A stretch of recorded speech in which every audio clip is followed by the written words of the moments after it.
कहानी गांव की मिट्टी। गर्मी की दोपहर थी। आसमान में सूरज आग बरसा रहा था, लेकिन खेत में खड़ा रामलाल अपने माथे से पसीना पोंछते हुए बैलों को हाँक रहा था। उसके हाथों में हल था, जो उसकी पीढ़ियों की निशानी थी। उसकी नज़र सामने दूर तक फैले धान के हरे खेतों पर थी, जो उसकी मेहनत का परिणाम थे। अब की बार फसल अच्छी हुई तो कर्जा चुका दूंगा, उसने खुद से कहा। रामलाल का गांव सोनपुर एक साधारण लेकिन खूबसूरत गांव था, जहां ज्यादातर लोग किसान थे। गांव में एक पुराना पीपल का पेड़ था, जिसके नीचे किसान बैठकर अपनी परेशानियां बांटा करते थे। उसी पेड़ के पास एक पुरानी चाय की दुकान थी, जहां अक्सर खेती, सरकार और मौसम की बातें हुआ करती थी। रामलाल का परिवार छोटा था, पत्नी गंगा, बेटा माधव और बूढ़ी माँ अम्मा। गंगा एक सीधी सादी स्त्री थी, जो घर संभालती और रामलाल के संघर्षों की साक्षी थी। अम्मा, जिनके चेहरे की झुर्रियां जीवन के अनगिनत अनुभवों को दर्शाती थीं, हमेशा अपने बेटे को समझाती, बेटा, खेती भगवान का दिया आशीर्वाद है, इसे छोड़ना मत। लेकिन माधव का मन गांव में नहीं लगता था। वह शहर जाकर पढ़ना चाहता था और एक अच्छी नौकरी करके पिता को आराम देना चाहता था। बाबा, मैं किसान नहीं बनना चाहता, मैं कुछ बड़ा करना चाहता हूँ, माधव ने एक दिन रामलाल से कहा। रामलाल को यह सुनकर झटका लगा। वह जानता था कि खेती कठिन है, लेकिन वह चाहता था कि उसका बेटा अपने खेत और मिट्टी से जुड़ा रहे। बेटा, जो हल पकड़ना नहीं जानता, वह धरती का सपूत कैसे बनेगा? रामलाल ने धीमी आवाज में कहा। माधव कुछ नहीं बोला। उसे लगा कि उसका पिता उसकी भावनाओं को नहीं समझता, लेकिन वह ये नहीं जानता था कि आने वाले दिनों में यह जमीन, ये खेत और यह संघर्ष उसकी सोच को हमेशा के लिए बदलने वाले थे। गांव में सुबह के सूरज की पहली किरणें खेतों पर पड़ रही थी। दूर से मंदिर की घंटी और पक्षियों की चहचहाहट सुनाई दे रही थी, लेकिन रामलाल के मन में शांति नहीं थी। रात भर माधव की बातें उसके दिमाग में घूमती रहीं। अगर मेरा बेटा ही खेती छोड़ देगा, तो इस जमीन को कौन संभालेगा? उसने खुद से कहा। गंगा चूल्हे पर रोटी सेक रही थी। उसने रामलाल के चेहरे की चिंता को भांप लिया। क्या हुआ जी, बहुत परेशान दिख रहे हो? गंगा ने पूछा। कुछ नहीं, बस माधव की बात सोच रहा हूँ। वह खेती से दूर जा रहा है, रामलाल ने गहरी सांस लेते हुए कहा। गंगा ने हल्की मुस्कान के साथ जवाब दिया, बच्चे सपने देखते हैं। अगर वह कुछ बड़ा करना चाहता है, तो हमें उसे रोकना नहीं चाहिए। रामलाल कुछ नहीं बोला। वह जानता था कि माधव की दुनिया बदल रही है, लेकिन वह ये भी समझता था कि खेती केवल मिट्टी से उपजे फसल नहीं, बल्कि एक किसान की आत्मा होती है। उसी दिन दोपहर को पीपल के पेड़ के नीचे गांव के कई किसान इकट्ठा हुए थे। चर्चा का विषय था साहूकार हरिराम। अब ब्याज पहले से भी ज्यादा बढ़ा दिया है, एक किसान ने गुस्से में कहा।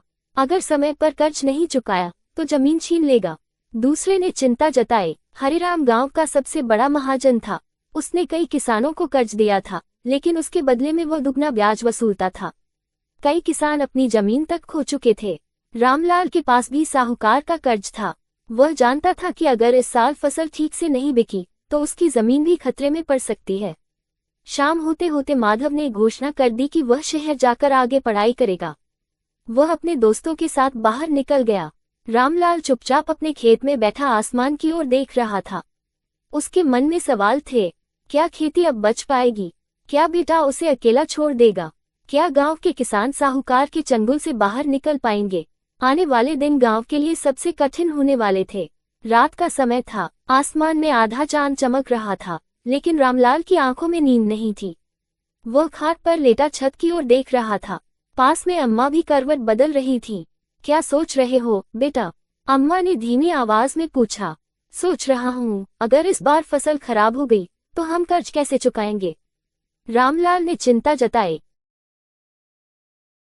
भगवान सब देखता है, मेहनत करने वालों का साथ कभी नहीं छोड़ता, अम्मा ने सांत्वना दी। लेकिन रामलाल जानता था कि सिर्फ मेहनत से अब काम नहीं चलेगा।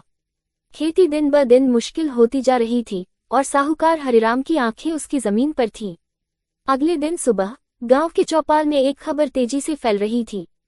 साहूकार हरिराम ने 2 किसानों की जमीन अपने नाम कर ली। रामलाल ये सुनकर सकते में आ गया। वह तुरंत चौपाल की ओर भागा। वहां पहले से कई किसान इकट्ठा थे। हम क्या करें, अब तो खेती करना भी मुश्किल हो गया है, एक बुजुर्ग किसान ने कहा। सरकार से कोई मदद नहीं मिल रही, और मंडी में अनाज का दाम भी गिर गया है। दूसरे किसान ने चिंता जताई। रामलाल चुपचाप सबकी बातें सुन रहा था। उसे समझ नहीं आ रहा था कि इस समस्या का हल क्या हो सकता है। उधर माधव अपनी तैयारी में लगा हुआ था। उसे अगले हफ्ते शहर जाना था। बाबा, मुझे जाने दीजिए, मैं पढ़ लिखकर बड़ा आदमी बनूंगा और आपको आराम दूंगा, माधव ने कहा। रामलाल को गुस्सा आ गया। अगर हम किसान ही खेती छोड़ देंगे तो यह जमीन बंजर हो जाएगी। गांव का क्या होगा? बाबा, आज के जमाने में खेती में कुछ नहीं रखा।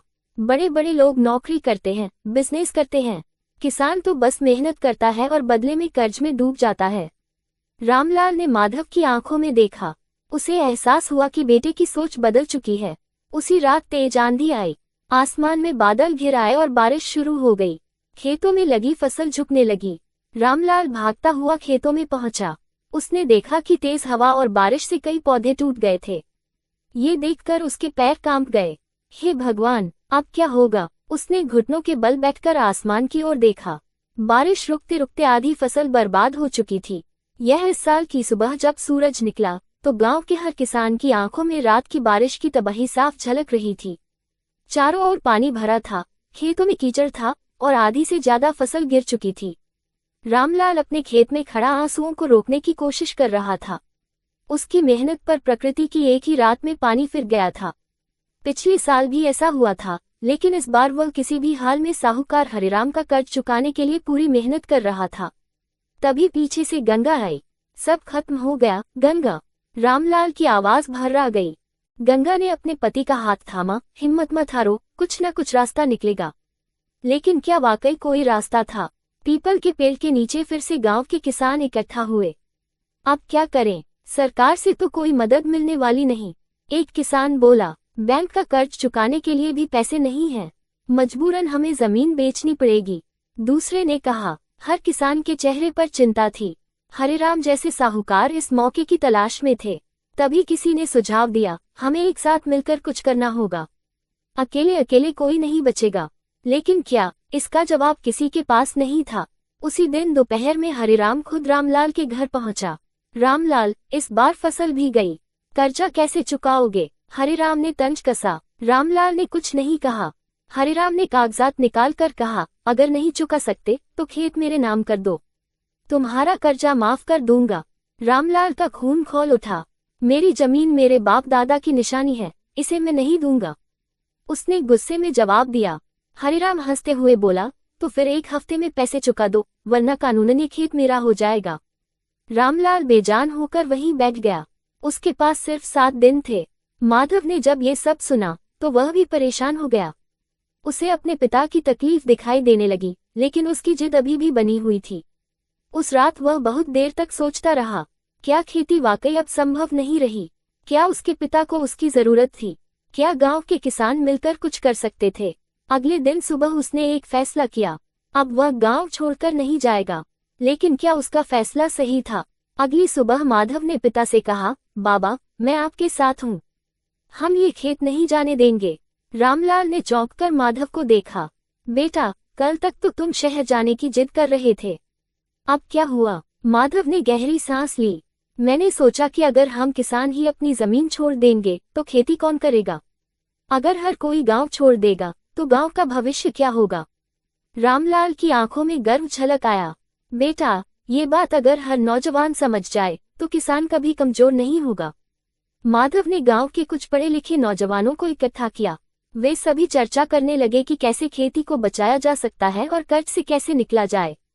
गांव के सबसे बुजुर्ग किसान दादा जीवनराम ने सुझाव दिया, अगर हम एक दूसरे की मदद करें और खेती को आधुनिक तकनीकों से जोड़ें तो हम साहूकारों से बच सकते हैं। कैसे? एक किसान ने पूछा। जीवनराम बोले, हम सभी मिलकर सहकारी खेती कोऑपरेटिव फार्मिंग करें। ये सुनकर सभी किसान हैरान रह गए। सहकारी खेती का विचार? सहकारी खेती यानी? माधव ने पूछा। जीवनराम समझाने लगे, हम सभी अपनी जमीन और संसाधन मिलाकर एक साथ खेती करेंगे। इससे लागत कम होगी, उत्पादन ज्यादा होगा और हम सीधा बाजार से जुड़ सकते हैं, बिना किसी बिचौलिए के। यह विचार सुनकर किसानों में नई ऊर्जा आ गई। रामलाल ने आगे कहा, अगर हम सब मिलकर यह करेंगे तो साहूकारों पर हमारी निर्भरता खत्म हो जाएगी। हमें महंगे बीज और खाद भी सस्ते में मिलेंगे। गांव के कई किसान इस विचार से सहमत हो गए। उन्होंने फैसला किया कि इस बार वे मिलकर खेती करेंगे और अपनी फसल को सीधा मंडी में बेचेंगे। रामलाल, माधव और गांव के अन्य किसानों ने मिलकर एक सहकारी समिति बनाई। वे सरकारी योजनाओं की जानकारी लेने लगे और जैविक खेती तथा नई तकनीकों को अपनाने की तैयारी करने लगे। हरिराम को झटका। जब साहूकार हरिराम को ये पता चला तो वह घबरा गया। अगर ये किसान संगठित हो गए तो मेरा धंधा चौपट हो जाएगा, उसने सोचा। हरिराम ने रामलाल को डराने की कोशिश की, लेकिन इस बार रामलाल अकेला नहीं था। पूरा गांव उसके साथ खड़ा था। धीरे धीरे सहकारी खेती से किसानों की आमदनी बढ़ने लगी। उन्होंने डिजिटल मंडी से जुड़कर अपनी फसल को सीधे बाजार में बेचना शुरू कर दिया। माधव ने इंटरनेट की मदद से किसानों को सरकारी योजनाओं से जोड़ा। अब गांव में एक नई क्रांति शुरू हो चुकी थी। गंगा ने जब रामलाल को मुस्कुराते देखा तो उसकी आंखें भर आईं। देखो जी, मेहनत और एकता ने हमें नई राह दिखा दी। रामलाल ने गर्व से खेत की मिट्टी को छूकर कहा, हाँ गंगा, अब ये धरती फिर से मुस्कुराएगी। गांव में नई उमंग थी। सहकारी खेती का असर दिखने लगा था। किसान सीधे मंडी से जुड़ चुके थे, जिससे उन्हें अपनी फसल का सही दाम मिल रहा था। धीरे धीरे कर्ज चुकाने की उम्मीदें बढ़ने लगीं, लेकिन साहूकार हरिराम इतनी आसानी से हार मानने वाला नहीं था। अगर ये किसान संगठित हो गए तो मेरा धंधा खत्म हो जाएगा। हरिराम बुदबुदाया। उसने एक चाल चली। गांव के कुछ कमजोर किसानों को लालच दिया कि अगर वे सहकारी खेती छोड़कर फिर से उससे कर्ज लें तो वह ब्याज में भारी छूट देगा। कुछ किसान उसकी बातों में आ गए। वे डर गए कि अगर सहकारी खेती असफल हो गई तो उनके पास कुछ नहीं बचेगा। जब रामलाल को इस साजिश का पता चला तो वह समझ गया कि अगर किसान फिर से टूट गए तो गांव की तरक्की रुक जाएगी। माधव ने सुझाव दिया, हमें इन किसानों को समझाना होगा कि वे साहूकार के जाल में न फंसे। हमें उन्हें ये दिखाना होगा कि सहकारी खेती ही उनका भविष्य है। रामलाल और गांव के अन्य किसान उन किसानों के पास गए जो हरिराम से कर्ज लेने वाले थे। भाइयों, हमने अभी अभी सही रास्ता पाया है। अगर हम फिर से बंट गए तो ये गांव हमेशा के लिए बर्बाद हो जाएगा, रामलाल ने भावुक होकर कहा। माधव ने आगे समझाया, हरिराम तुम्हें लालच देकर फिर से अपने जाल में फंसाना चाहता है, लेकिन अब हमें खुद पर भरोसा करना होगा। अगर हम कुछ महीनों तक मेहनत से सहकारी खेती करें तो कर्ज खुद ब खुद खत्म हो जाएगा। धीरे धीरे किसानों को समझ आने लगा कि अगर वे संगठित रहेंगे तो वे कभी कमजोर नहीं होंगे।